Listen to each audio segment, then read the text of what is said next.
I'm Liz Weaver. I am the College Career Military Readiness Representative at Rasharte High School. And today we have the opportunity to hear from Sharon Peach, who is the owner of GTX Plumbing. As we prepare for this time together, please remember to mute your microphone, maintain appropriate audience etiquette, ask any questions that you may have in the chat box, please. We'll make sure those questions are answered in the last 10 to 15 minutes of the discussion. Teachers, remember you should have your class logged in under your name and displayed to the whole group and not have the students logged in individually. This session is being recorded and will be available on the Future Readiness Week website within 24 hours. As I said before, we're excited to have Ms. Sharon Peach, who owns GTX Plumbing in Georgetown, here with us today. Ms. Peach, I'm going to turn it over to you to let you tell us something about your business and the plumbing trade. Okay, I appreciate that, Liz. Well, this is, I'm going to start out on the business side of our GTX Plumbing. I also have my master plumber who's going to be joining us shortly, so he'll be able to talk a lot about the technical side. That is one of the things that makes us unique as a plumbing company. When I tell people that I own a plumbing company, they are initially shocked and surprised because I'm a small woman, I'm about 5 foot, and they're like, what are you doing owning a plumbing company? But my background is in business development and in business ownership. My master plumber has over 30 years plumbing experience, and I actually pulled him out of retirement to help me start this business. And one of the reasons why we started it was we wanted to change the stigma of the trades. Of the when I was younger and when I was in high school, we were encouraged to get a degree. That was you couldn't start your career until you got that degree, until you were established in what you wanted to become. But there are other opportunities out there. One such opportunity would be plumbing. Plumbing is a trade, a skill that will be with you your entire life. You'll be your family and your friends' best friend if you can help them fix some of the issues that they have. And it will also give you an opportunity to start your career, or at least learn a skill right now. I'll use my apprentice as an example. He is 21 years old, came to us in December, started making about $15 an hour. He was, most of the training is in-house training. He's a licensed apprentice now. You do have to go for some online classes, especially with everything going on with COVID right now. A lot of it is online, but the skills are all developed in-house. And so we want to be that company that will help groom new plumbers.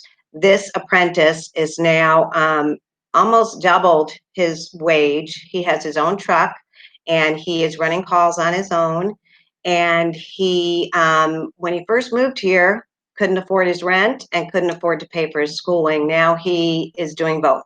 He will graduate after 4 years with no debt, and a skill that again will last him a lifetime, and a career and trade that he can always fall back on. To talk a little bit about, the opportunities with plumbing in and of itself, there's different facets of plumbing. There's residential construction or residential service, meaning that you're either like servicing, whether it be the different facilities, or you can do it in construction where you're building, where you're from the ground up, you're piping entire homes or businesses. There's also commercial construction and commercial service. So difference being residential as opposed to commercial being businesses. You can also go into pipe fitting, which is industrial construction and industrial service. So there are different facets. It's not just, going in and servicing customers or residents or homes or things like that. One of the questions that they gave me, and this is my favorite one, is what is a typical workday like? They're never the same. You don't know what we can schedule out jobs all day long, but we never know what we're going to run into. So if you like to work with your hands, if you like that challenge of solving that puzzle and figuring out how to make it work, this is the type of job for you. It's if you're mechanical and you're thinking, if you know, I use the saying, my master plumber says it's like working with tinker toys all day long. He loves plumbing. He loves talking about plumbing. It's not a job to him. The job for him was, he actually owned a plumbing business for 20 plus years, was the business side. He didn't like that. So I stepped in for that. So there's more to just this plumbing than just plumbing. There's also the business aspect of it too, which I love because I love working with customers and customer service. I talked about our apprentice and how he started at $15 an hour. There's other licenses that you progress over time. With time worked, you would go from an apprentice to a tradesman, from a tradesman to a journeyman, and then to a master, and then an RMP, which is a responsible master plumber. With those levels, you're talking at a six-figure income, you know, so the sky's the limit. You can have your own business like we do, or you can work for a plumbing company, even like a Roto-Rooter, where, you know, if you want a more structured schedule, then, you know, that might be for you. If you are customer service oriented, if you like, again, solving problems and working with people, you know, everybody is happy. I worked in retail for a very long time, and anytime they called the manager, it was because they were mad at something. They were not calling me over to compliment me, but you know, plumbing people are really happy to see you when you walk into their house and you tell them, "Don't worry, I'm going to get your hot water fixed. You're going to be able to take a shower before you know, right after I leave." And it's a very gratifying experience. It's a very, you know, you're there to perform a service and to help people, and they appreciate it. So for me, that was like the tremendous part of it is, you know, everybody needs a plumber at one point or another. Everybody has facilities in their house, in their apartment, that need to be serviced by a plumber. So you will never, never lack for work.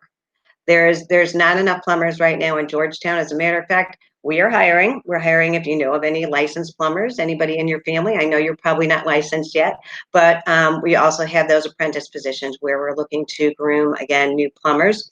And kind of steer them in the direction of, you know, possibly a trades career, as opposed to, again, that that certificate, that diploma that you need to get before you can start working. And I'm not discouraging that at all. You know, I encourage you to like explore, you know, what's out there and what is really your dream and what you are passionate about. But along the way, you know, this is a great trade and skill to pick up. And, you know, again, graduate without any debt, you know, and those skills that will carry you through the rest of your life. There was another question on here that I just want to share, and this is from my master plumber, who will hopefully be here soon, is that if you could tell your high school self one thing, what would it be? And that is, and I love this, you can do anything, but you can't do everything. So I, you know, want to encourage you all to explore. I love this forum right here where you can talk to us, pick our brains, find out, you know, in intricate detail what it would take, what it looks like, how it will influence you, and is it something that's right for you? So I know Liz has some questions, and I'd be happy to answer them for you. And if anybody else has any questions, please feel free to put it in the chat. You need to unmute, Liz.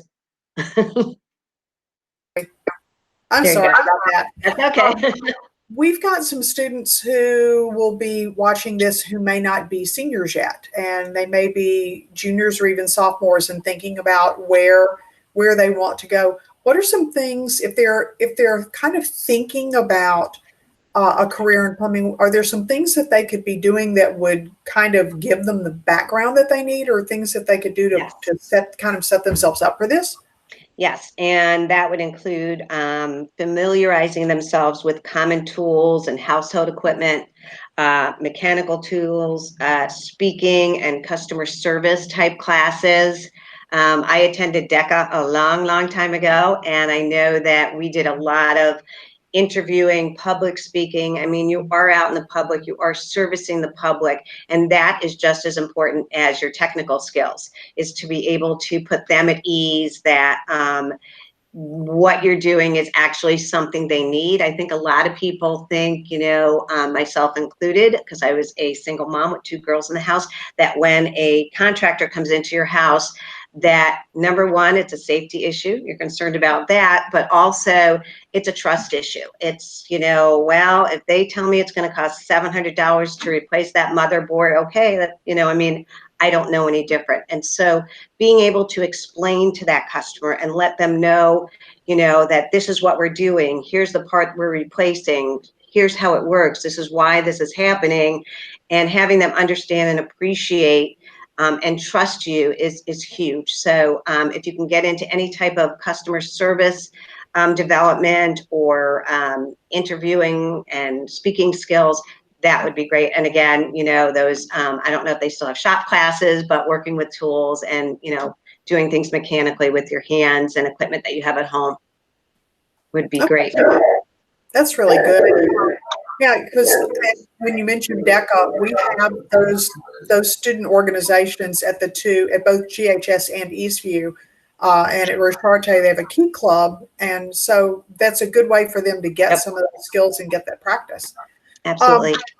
You mentioned going from the apprentice level up through the other levels. What kind of timeline are you looking at to go through those levels? I have no frame of reference. Okay, an apprentice can start as an apprentice, and in order to be an apprentice, you have to work under a licensed plumbers, and they will log your time. Takes about 2 years then to move up to a tradesman, working, I would say, a full-time week, an average week. From there, it's 3 years to your journeyman's, so another year, and then you can get your journeyman's license.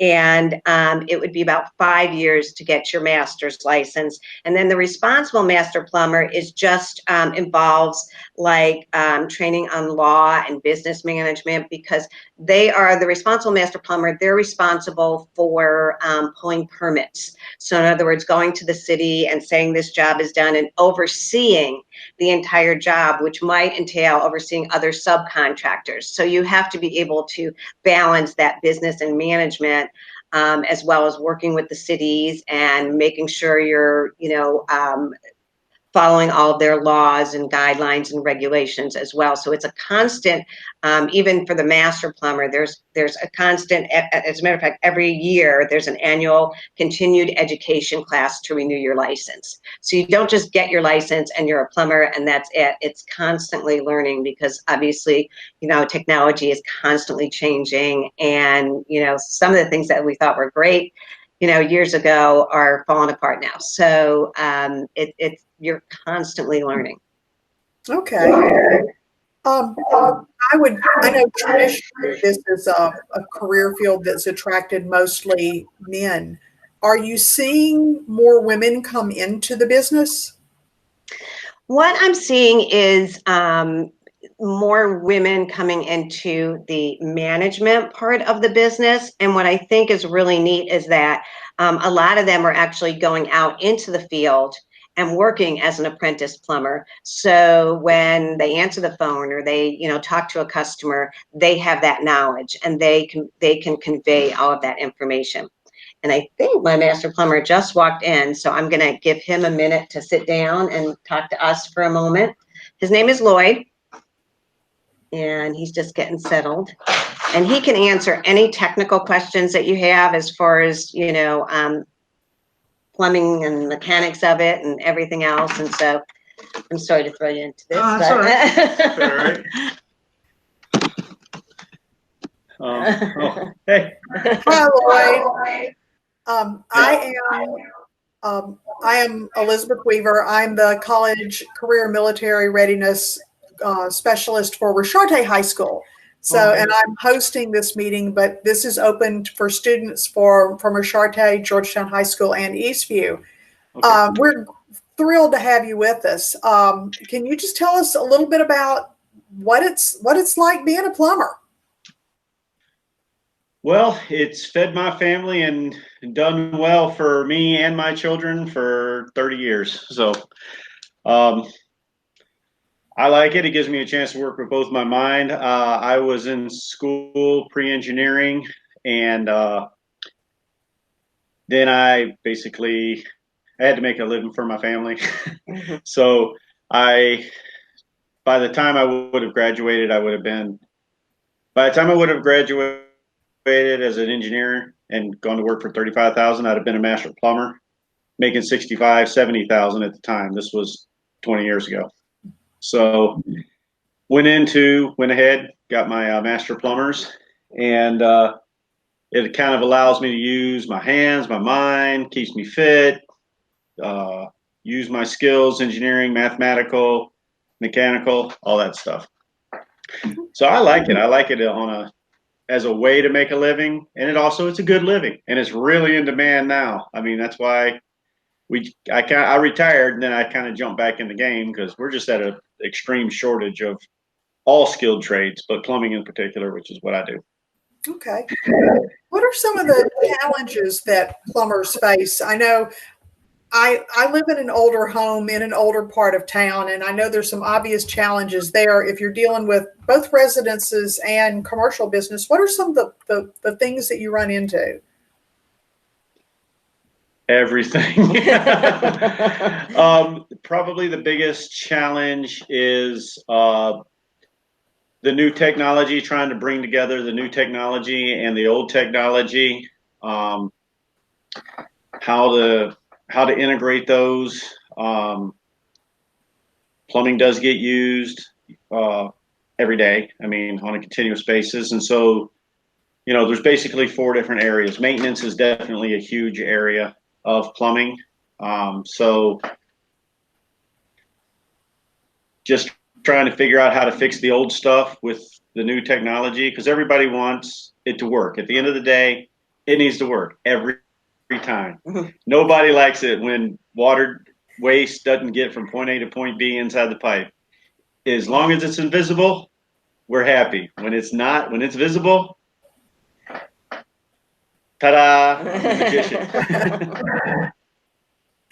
So, for students who are thinking about the possibility of a career in plumbing, if you could tell them maybe a couple of the best things about it and then maybe one of the downsides, what would you say to somebody who's thinking? Because I know every career has got its pluses and every career has got its minuses. Mm-hmm. So, what would you tell a student who's thinking about this? It's all good.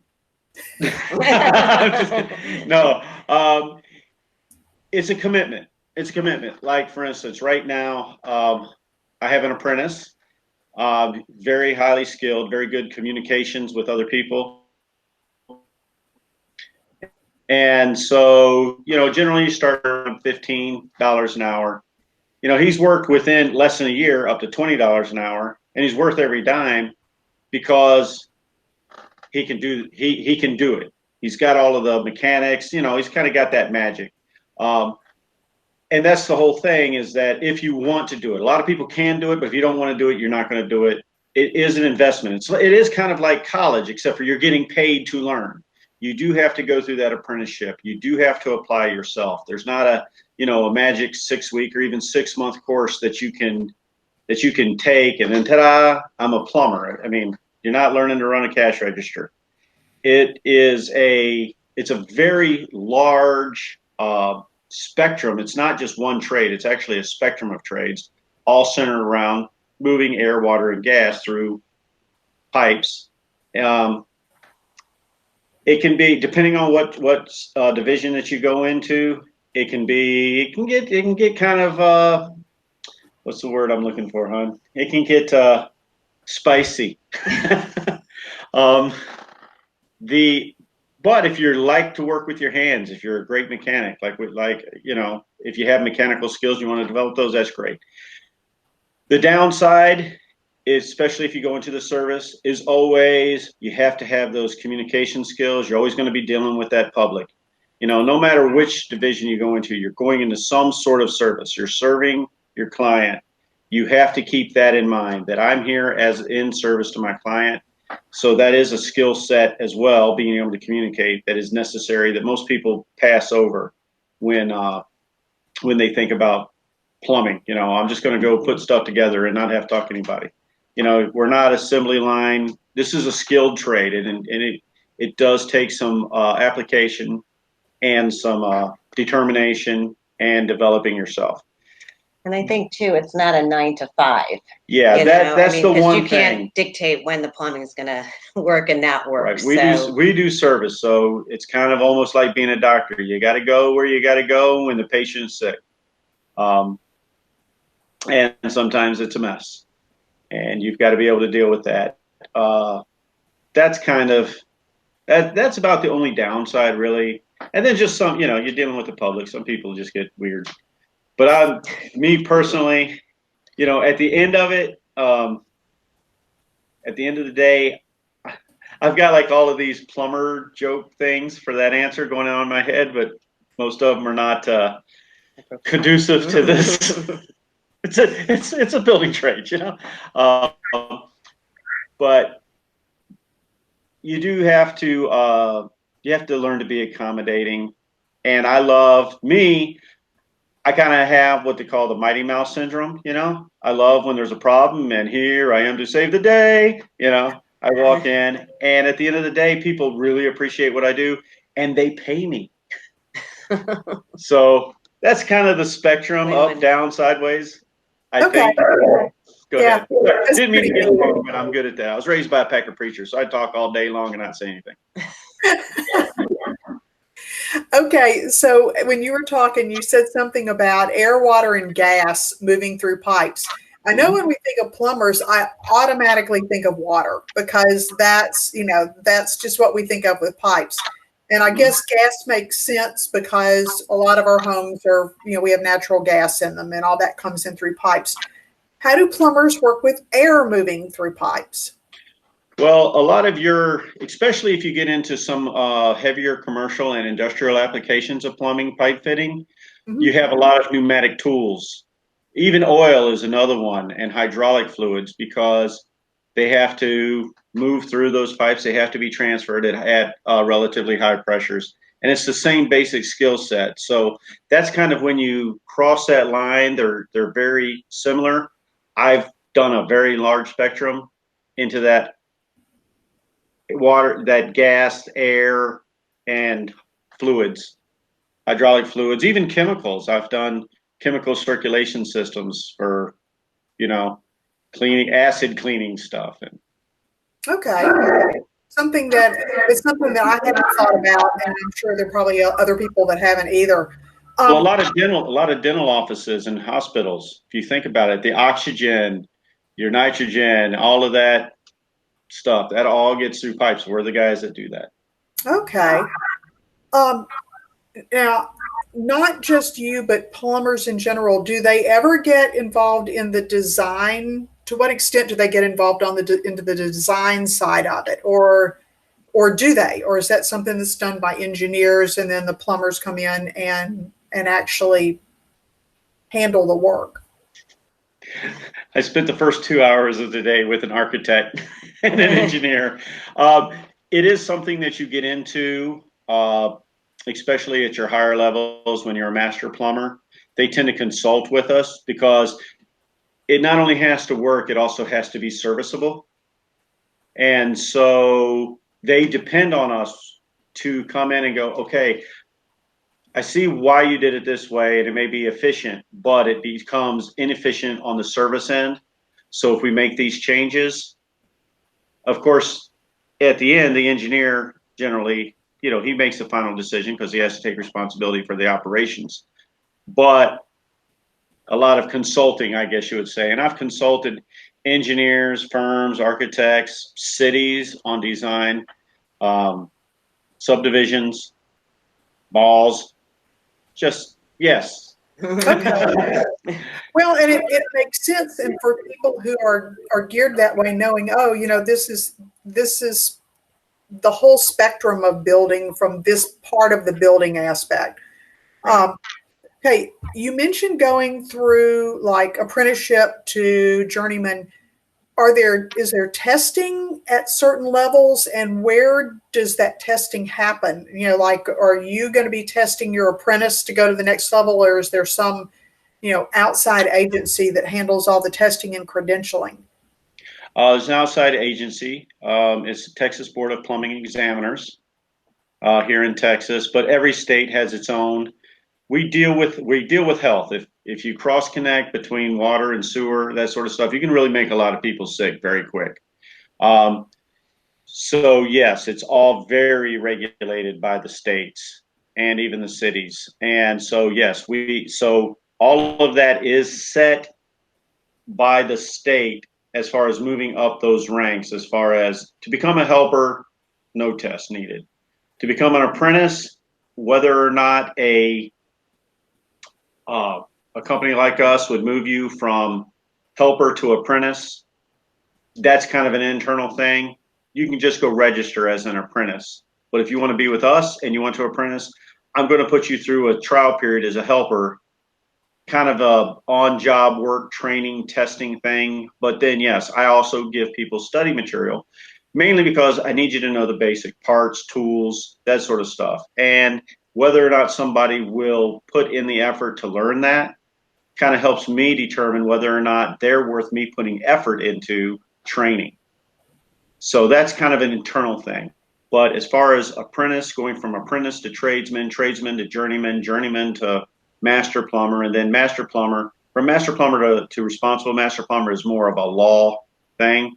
So you have to take a lot of training, state certified training on plumbing law to reach that level. So yes, it is a very regulated, state regulated thing. I think that works well because like I said, we work with the health of the nation. All right. The idea of that water and sewer cross connecting, yeah, it kind of gets your attention. Oh, it's huge. It's huge. People get really hurt bad when that happens. Yeah, I can imagine. Okay, so Sharon told us before you came in, she told us that, she had some ideas about what kids, say if we have some sophomores and juniors who will see this and they might be thinking about a career in plumbing, if there were some things that they could start doing now to get themselves kind of geared up to go into this trade after they graduate from high school. Is there anything that you would recommend that a student do if they're thinking about plumbing? Well, from a school position, yeah, if you can take some drafting classes, if you can take some computer animation, some CAD classes, designs, that sort of stuff, that really helps. If you just work with your hands, tools, fix bikes, lawnmowers, whatever else, that just kind of helps you learn how things go together.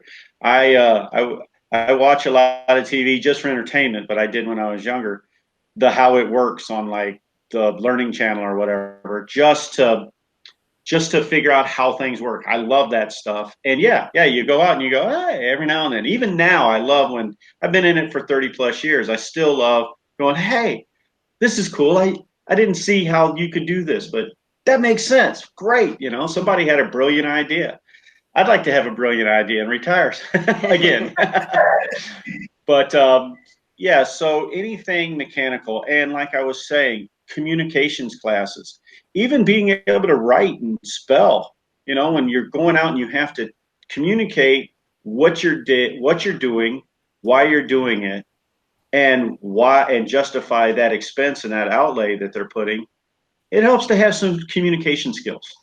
So Toastmasters, speech class, just being able to orate helps. It's not necessary, but the more skills you develop and the earlier you develop those skills, the higher you're going to go faster. Okay, that makes sense.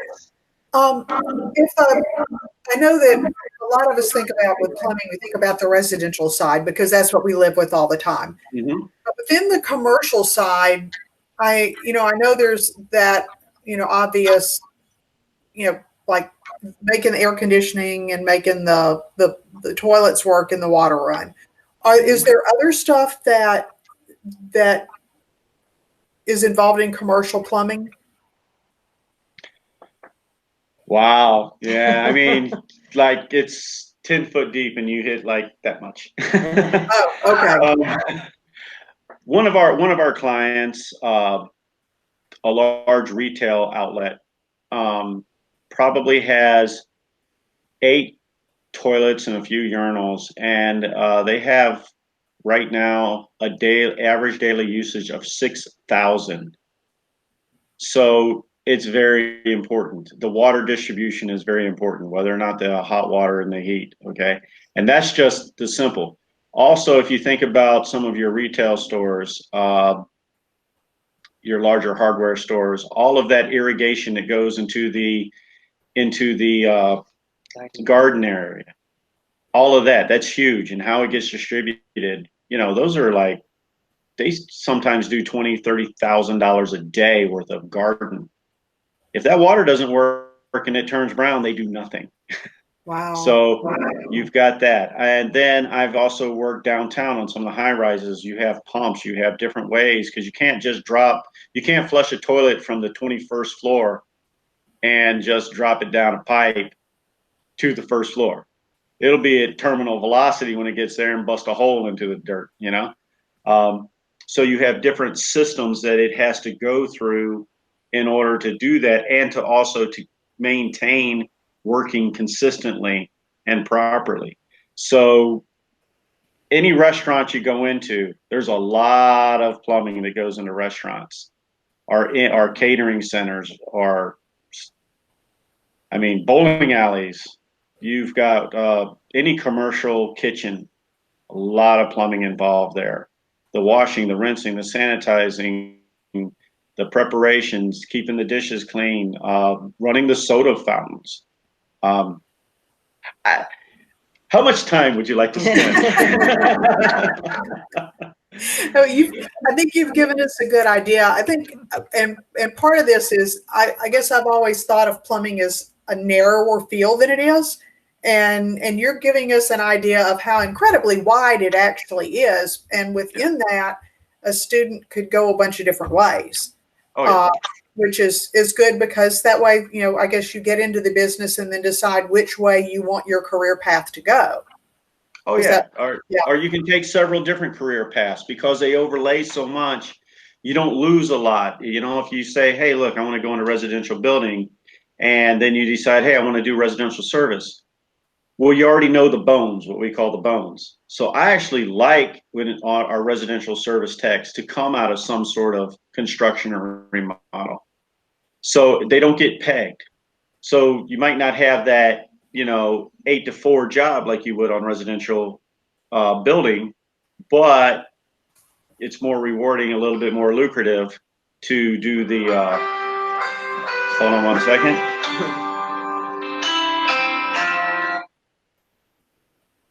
I forgot to mute my phone. I'm so sorry. So there's some overlap that happens, and they recognize that. And so it may take you a few months to gear up into some other discipline within the trade, but you don't get pegged. So me, I get bored easy. That's why I have a very wide spectrum. I've touched all of this: industrial, commercial, service and building, residential service and building, commercial service building, industrial service and building. I've been all over that map. Just, I like new stuff. I like new technologies, and everything kind of feeds and helps everything else. Okay. Yes. Okay, I have one last question for you. If you could go back to yourself when you were in high school and give yourself a piece of advice about choosing a career. She told you what I said. Tell yourself. Okay, you're going to tell me again. Okay. You know what? If as far as going in, really, there's like all kinds of aptitude and interest kind of exams, tests that you can do. Find something and then try, especially when you're young. Don't be afraid to try a few things. And if you find out you like it and you're interested in it, go for it. If you find out you don't like it, then, you know, you can find something to do, but don't be, you know, everybody wants instantly, I want to do this, I want to do this the rest of my life. No, and sometimes you need to do what you have to do until you get to do what you want to do. That makes sense. Yeah. Well, do either of you have any last comments for our kids before we close this meeting out? We need plumbers. The world needs plumbers. Austin especially needs plumbers. Become a plumber. Well, Think about it. No, I'm just kidding. I'd like to thank you both for being with us today. We have Sharon, Peach, and Lloyd. What's your last name? Peach. Peach. Oh, okay. We just got married.